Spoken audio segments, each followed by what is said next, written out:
My brothers and sisters, you are now watching The Gamer 2323, so just forget about the chores you're supposed to do. Put your feet up, get your Kool-Aid, fried chicken, popcorn, get whatever you may need. And I hope you enjoy the video.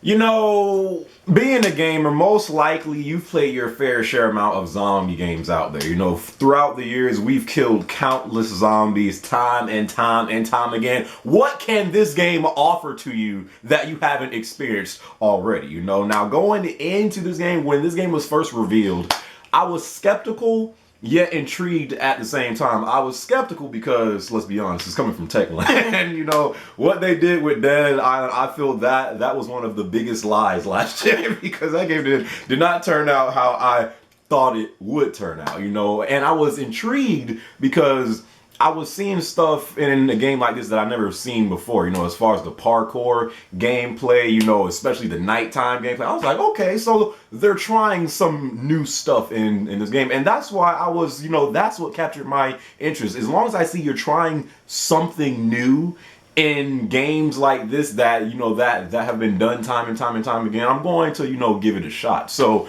with Dying Light, I was on both sides of the fence, you know, and I bought this game the day it came out, and I finally feel that I could do a review for that Dying Light. So, I mean, is Dying Light just another Dead Island, or is it something more than that?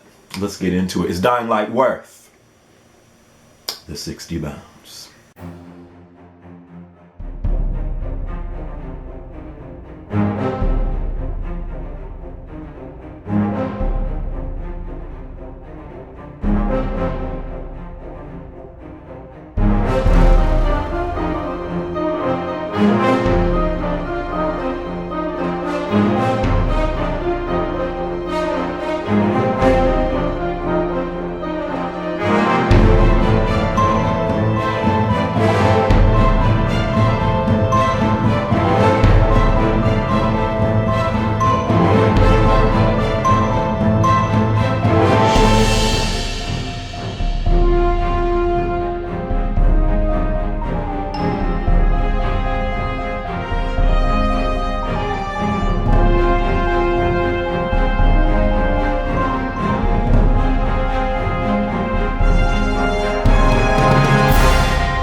Alright, so the story for Dying Light. So you're playing as a guy named Kyle Crane. Kyle Crane is an undercover agent, and he is sent into the city of Haran inside of the quarantine zone during the time to where there's a deadly outbreak known as the Haran virus. People are turning into zombies and literally eating each other.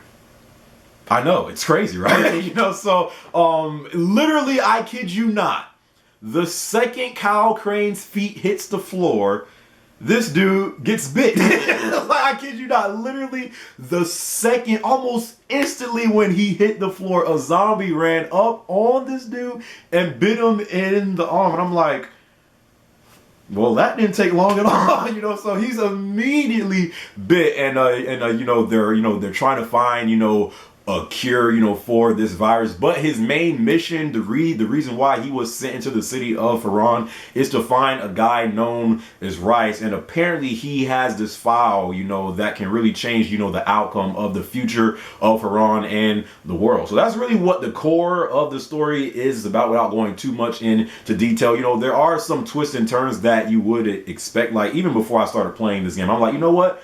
This and this could potentially go down in this storyline, and behold, they did. You know, so the story is not the greatest. You know, it's not bad, but if you are expecting a compelling storyline like The Last of Us, stop. You know, it's not that. You know, the voice acting. Listen, Techland, if you need some voice actors for your next game, I think I can give more of a convincing performance, because the voice acting in this game... You Jafar? Oh, I understand all. My name isn't important. What's important is that Rise sent me, and that you owe him some money. I've never seen you before. For all I know, you're just some random asshole. Fuck off. I'll tell you what. How about I break both your legs and drag you through the streets back to Rice's place, huh? And then he can explain to you that you should have cooperated. Okay. Jesus. You are one of Rise's thugs. You guys are the only ones who'd act this shitty. Here's your money. Take it. And if I have to come back here... You won't get any more attitude. Mi casa, su casa. Just don't hurt me, alright? So Last Gen, Lord have mercy, that voice acting. I'm like, dude, can you at least act like you're in a zombie apocalypse? Like, the voice acting wasn't that great. The character development was not that great. I really didn't care about any character in this storyline. I had no connection to any of these characters, and they had some potentially really good characters that really could have been special, but they just didn't really execute it right. And, you know, so the story is not that great, but I did have more fun playing the story than Dead Island, so I guess that's something, you know. But I didn't really go into this story expecting too much from the story to begin with. It's still a fun story, but as far as, you know, the voice acting and the characters, you know, it's not that great, but it is still, you know, a somewhat decent story. Son, real talk,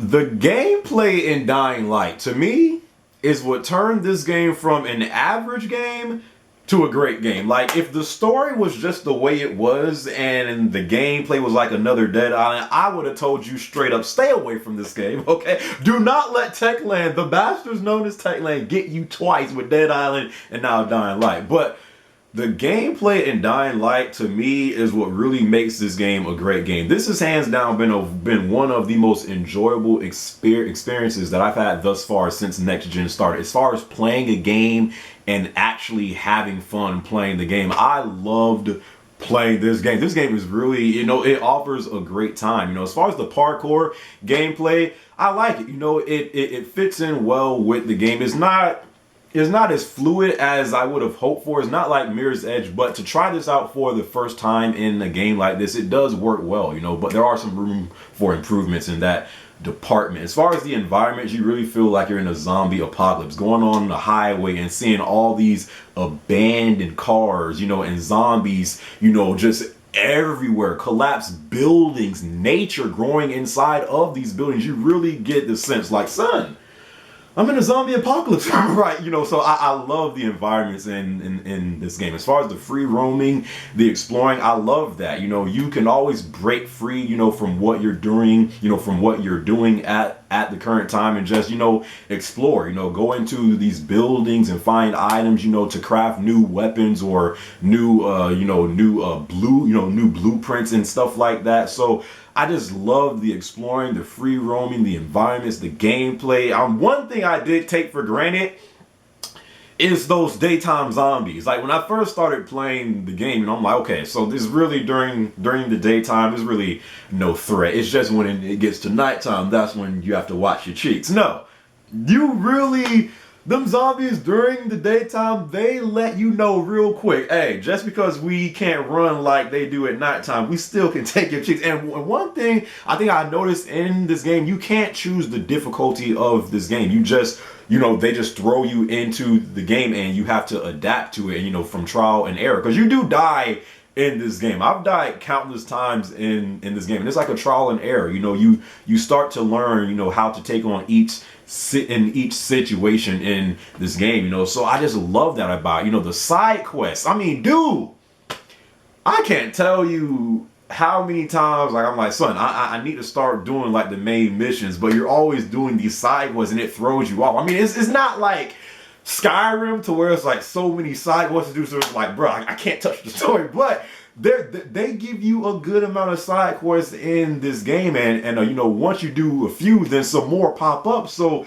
the gameplay in this game is what makes Dying Light a great game. I loved the gameplay in this game. This game, again, this has hands down been one of the most enjoyable experiences I've had so far since Next Gen started. I never, ever got bored playing this game, you know, crafting new weapons, you know, putting blueprints on these weapons, and then you know, it gives it a fire effect, or, you know, a poison effect. It's just so many things that you can do in this game that just makes it, you know, such a fun experience that I really thought the gameplay in Dying Light took it to the next level. Now, when it turns nighttime, watch your cheeks suck. Like it really feels like I Am Legend. It's like they took a page from I Am Legend and put it into this game. So when the sun starts to go down, you know, the alarm on your watch starts to go off, and that's when you know like those zombies are about to come out. If you get spotted by those zombies, if you get spotted, dude, I tell you, when I tell you, you better run for your life. You better run for your life. Like, the only thing that I always do, and they really can't do nothing about it, is like these zombies are like black people. Like, if you hop into water, it's like, let me fall back. You know, because they never go into the water. I don't know if they can't swim, but dude, if you are on foot, and you get spotted at nighttime from them freaking vampire zombies, whatever, dude, I tell you, at one point, I had like about 10 of these things on me, and I was trying to do anything to get away. These things were breathing on the back of my neck, and they got me, bro. like I got at nighttime quite a few times. I love, you know, when it goes towards, you know, nighttime and just how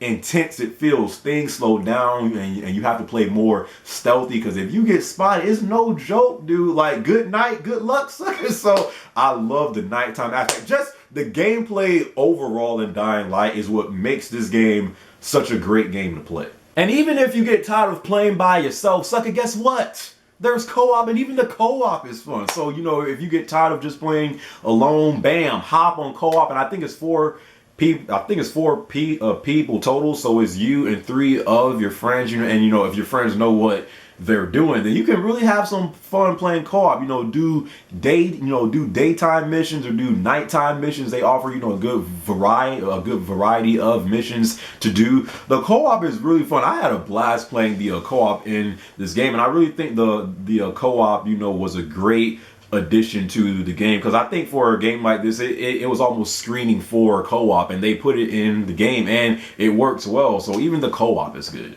Moving on to that online multiplayer.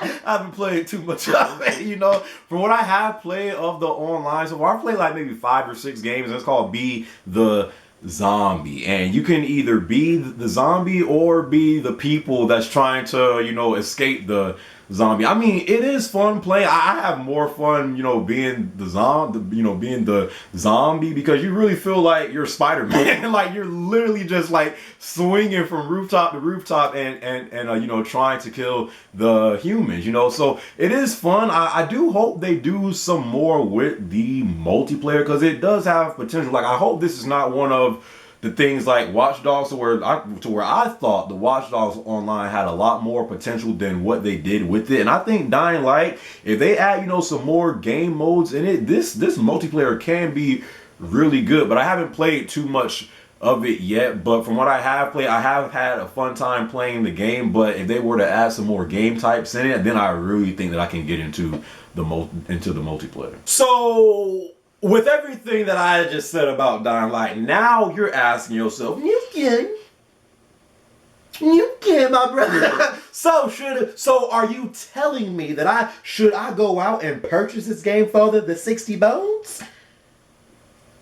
And now, well, the story again is not that great. If you are expecting a compelling game of the year story to where like the characters are great, the voice acting is great, you might as well just look in another direction, because this is not the game for you. I did enjoy playing through the story, but as far as the voice acting, the characters, no. I mean, and I did think they had some great characters in the story that really, you know, that they really could have, you know, did something with, but the character development and the voice acting was just not there. But the story is not bad, but don't expect nothing amazing with the story. Again, it is a Techland game, you know, but the gameplay again is what takes this game from being just an average game to a great game. The gameplay in Dying Light takes this game to the next level. Just the parkour gameplay, you know, crafting new weapons, you know, exploring, doing side quests. I think that's really what makes Dying Light such a great game. I think Techland hit the nail on the head as far as the gameplay for what they were trying to do in Dying Light, because the gameplay in Dying Light is really what makes this game a really good game to play. You know, the side quests and everything, it offers replay value. Even when you beat this game,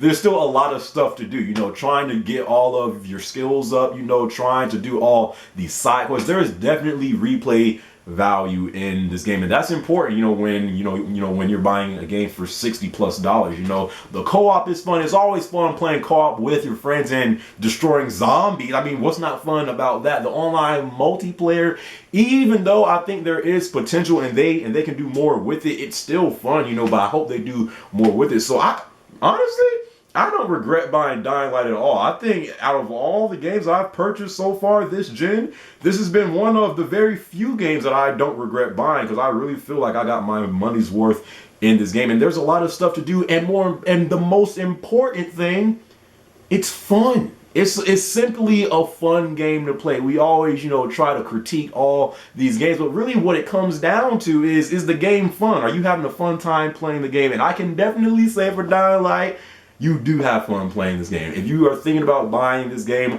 I'd say go for it. You know, this game definitely quenches the thirst, and I don't think you will be disappointed if you buy this game. So, yeah. Hopefully my review for Dying Light, you know, kind of helped you in your decision if you're going to get this game or not. Hopefully you guys enjoyed this review. And, yeah, as Techland would say, good night and good luck.